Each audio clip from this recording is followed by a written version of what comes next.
What is life? Where did we come from? Water is H2O, 2 atoms of hydrogen and 1 of oxygen, pulled together by covalent bonds. The air we breathe is a mix of countless particles along with dust and water vapor.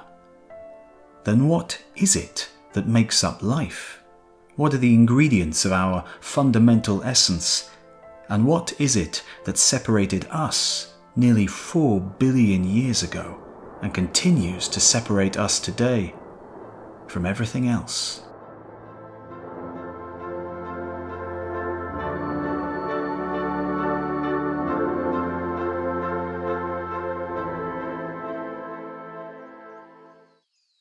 Though no doubt many individuals in the ancient world concerned themselves with these great questions, it was the Greeks from around the 7th century BC onwards who turned it into a viable career path. Many philosophers of the Greek world, the like of Epicurus, Lucretius and Plato, preoccupied themselves with where life came from. The overwhelming conclusion was that life begets life. But what of the first life? What begat that? In the 4th century BC, Aristotle concluded that living things arise spontaneously from non-living matter, as long as that matter contained pneuma, or vital heat. Worms, he surmised, arose spontaneously from decaying manure. Insects sprang forth from the morning dew, and eels slithered newborn from nothing more than wet ooze and rotting seaweed. Remarkable as this may seem to us now, Aristotle's ideas of spontaneous generation dominated thinking on the origin of life for nearly 2,000 years. The scientists that followed in his footsteps, devising ever more complex recipes for higher forms of life. Like early 17th century Dutch scientist Jean-Baptiste van Helmont, who reasoned that a dirty shirt left in a bin with wheat germ for 21 days would spontaneously generate live mice. Over time, though, the recipes for spontaneous life lost favour. Science advanced and explanations were found for the seemingly miraculous appearance of animals in old, abandoned heaps of dirt. But for the smaller, enigmatic creatures, bacteria and weird, single-celled amoebas, spontaneous generation proved hard to disprove. Finally, in the 19th century, French biologist Louis Pasteur devised an experiment to exclude any outside influence from a flask full of inanimate matter, a vacuum. When the flask remained sterile, the concept of spontaneous generation was proved to be false. Matter alone could not make life, after all. To this day, no laboratory has been able to pull life from its absence. Frankenstein remains a fiction. Life, and only life, has continued to beget life.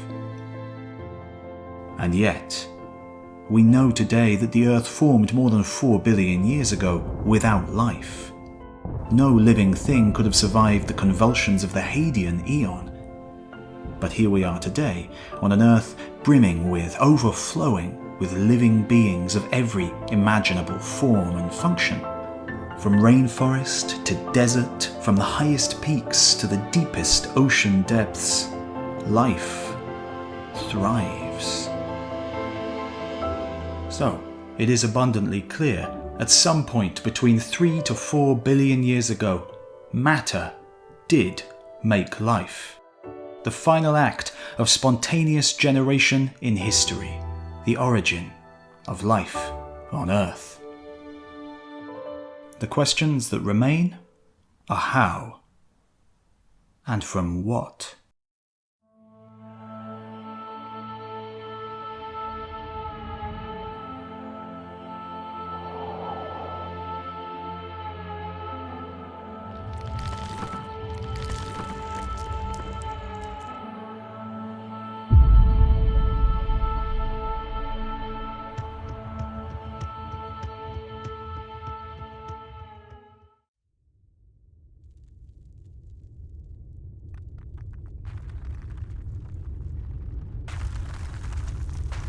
The first life on Earth must have been the simplest possible life form.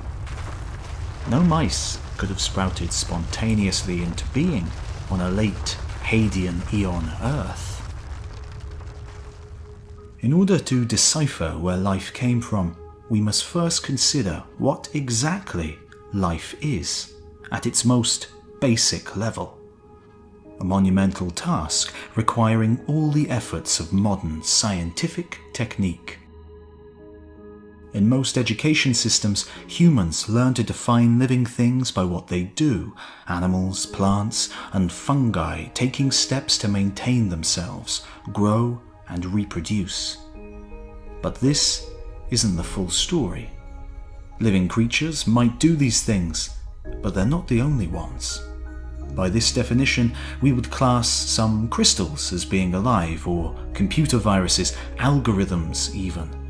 Today, this is not the standard definition for the origin of organic life on Earth. Instead, we need to zoom in to the microscopic level to see what living things are made of.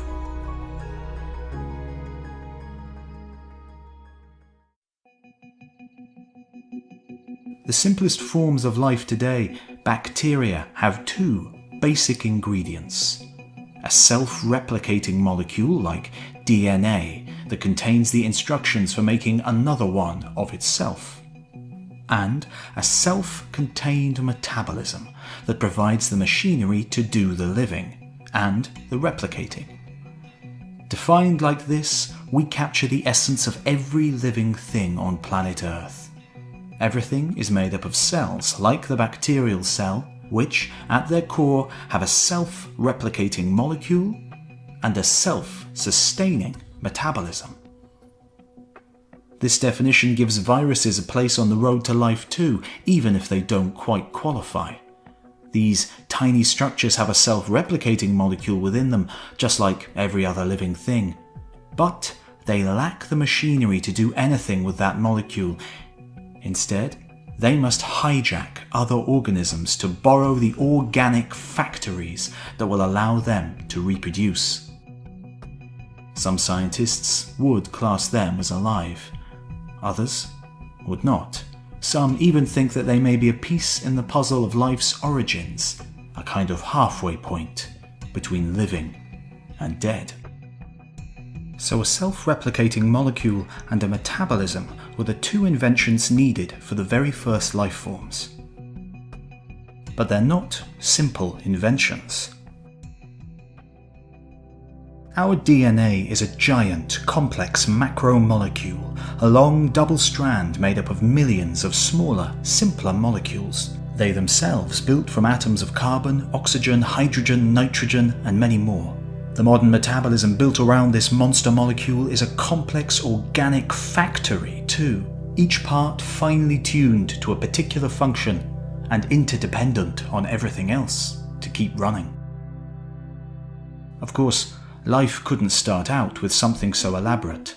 Its beginnings were necessarily much simpler, using basic building blocks that already existed on the early Earth, or that were made for the first time inside its young oceans. So, to find the true beginning, we have to go back and examine the chemical composition of this young world.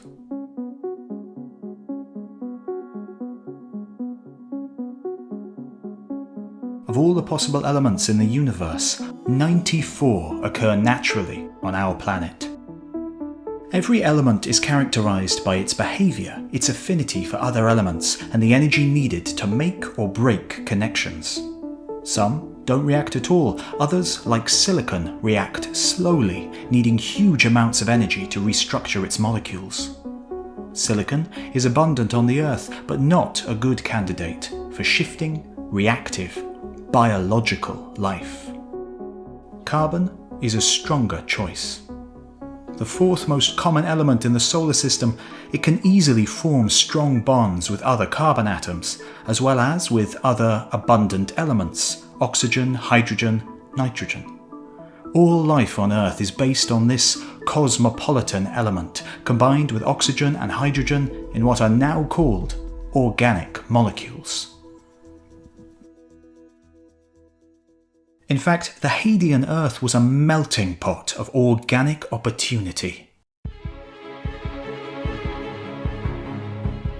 Sugars, which were destined to become the backbone to our genetic molecules and the fuel for our cellular factories, were made with cosmic chemistry and formed in the star-forming regions of the Milky Way. They floated freely in the early ocean. Nucleobases too, simple nitrogen-containing compounds that, when combined, form the basis for information storage in our self-replicating molecules. The molecular language of life's instruction manual. A repeating pattern of 4 different nucleobases encodes all the instructions for how to stay alive, grow, and reproduce. On the early Earth, they could have been a spontaneous product of primordial chemistry. Finally, amino acids, also ubiquitous to all life on Earth. They are the building blocks of proteins, from which almost all cellular machinery is shaped.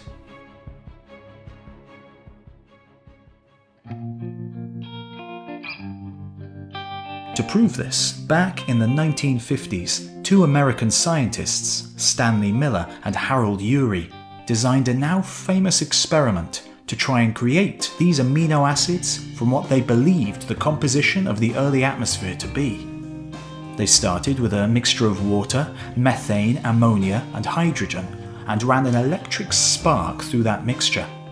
On the early Earth, the same conditions could have been created by a lightning bolt, spearing down from the thunderclouds that capped the first mountains. The result was the creation of entirely new chemicals, including several of the amino acid building blocks that all life on Earth uses. They proved that organic molecules could in fact be made from inorganic matter. So, the building blocks existed as a kind of organic soup in Earth's early oceans. But this, alone, is not life. The molecules must come together in a very specific way to form self-replicating molecules and protein machinery, the key to life. And therein lies the paradox. Today, almost all living things use DNA as their self-replicating molecule. The patterns of nucleobases in the molecule encode all the instructions for growing and reproducing, and making proteins. But of course, to actually do these things, it needs protein machinery to read the instructions, interpret them, and make new components. It needs the hands to do the work. So, proteins are needed to read and reproduce the DNA, but the DNA instructions are needed to make the proteins in the first place. It's the ultimate conundrum, the original chicken and egg. What came first, the proteins or DNA? We are back at the beginning. Our primary problem, the loop, continues. Life begets life yet again. Yet, the true answer is probably neither the DNA or the proteins. Scientists today think that another molecule bridged the gap, the true prototype for the complex machinery that powers our existence, the true beginning of life on Earth.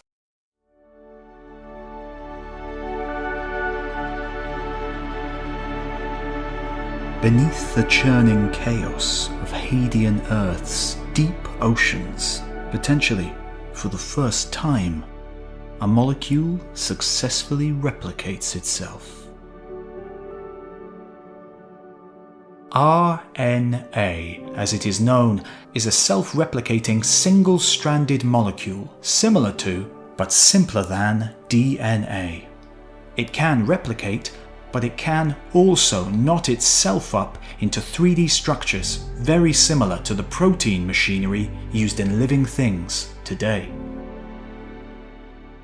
Scientists believe RNA could have been a catch-all molecule that performed all the functions of early metabolism and replication. The result would have been what scientists call the RNA world, where all of biology is made up of this single-stranded nucleobase pattern.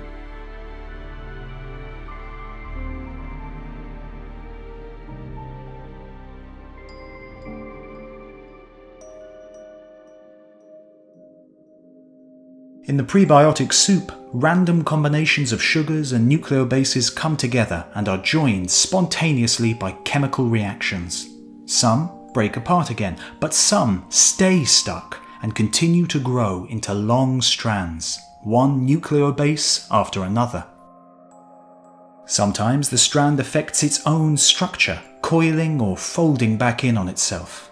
In this way, a kind of pre-life natural selection takes hold, to select the kinds of molecules that are structurally stable and mechanically useful. The stable strands can act as templates for replication, for making another identical to itself, the bunched up strands acting as rudimentary machines to help that replication along. A whole ecosystem of different RNA molecules emerges, proliferating and diversifying, more stable strands replicating more successfully, floating freely within the primordial soup. But this, too, is not yet life. The RNA ecosystem alone is a fluke of chemistry, not a self-sustaining organism. Any chemical imbalances in the primordial oceans could have collapsed and destroyed the entire RNA world.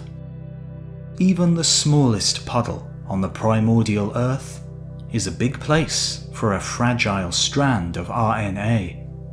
The chemicals needed for metabolic chemical reactions being impossibly diluted, the chances of them running into each other are vanishingly small, promising reactions all the while being disrupted by other chemicals floating around in the water. So, for metabolism to really get going, the reactions needed a box to happen in, separated from the outside environment, where chemicals were concentrated and where the RNA could help direct the composition within. All living things rely on these compartments, these boxes. Some make do with just one, others have trillions.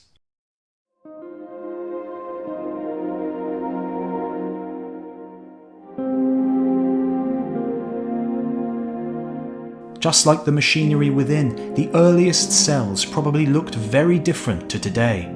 Modern cells have infinite variety and complexity, but the earliest cells would have been much simpler. But there's a good chance they were made of similar material, called fatty acids. These too would have formed spontaneously from chemical reactions in the prebiotic soup, but it's their interaction with the surrounding water that makes them special. Fatty acids and their molecular relatives have a two-part structure. Part is attracted to water, while the other part is repelled by it. So, what does a fatty acid do when it finds itself immersed in water? It cannot tear itself apart to satisfy both halves of its bipolar nature. Instead, it seeks solace in groups, spontaneously self-organizing into spherical structures that shield the water-hating portions while allowing the water-loving parts to bathe in the soothing wash. Fatty acids may not have been the most abundant molecule on the early Earth, but their spontaneous self-organization makes them promising candidates for the earliest protocells. Larger spheres could easily have contained strands of replicating RNA, the environment inside isolated and protected.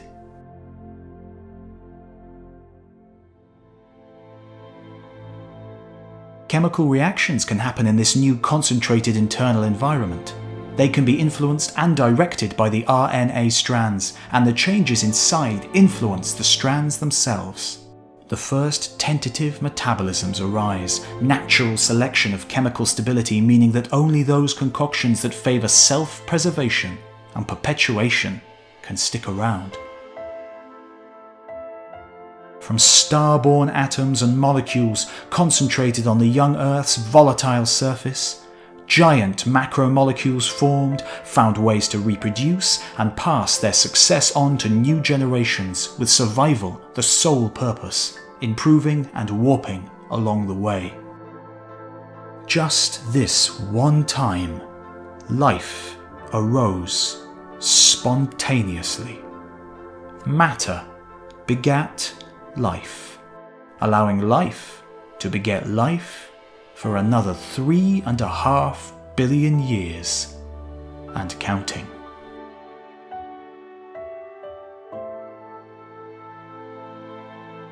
Next time we follow life back to its last universal common ancestor and find out where on Earth these first tentative steps into biology took place. We'll explore the controversy around the very first fossils and consider the possibility that life itself may have been delivered from space.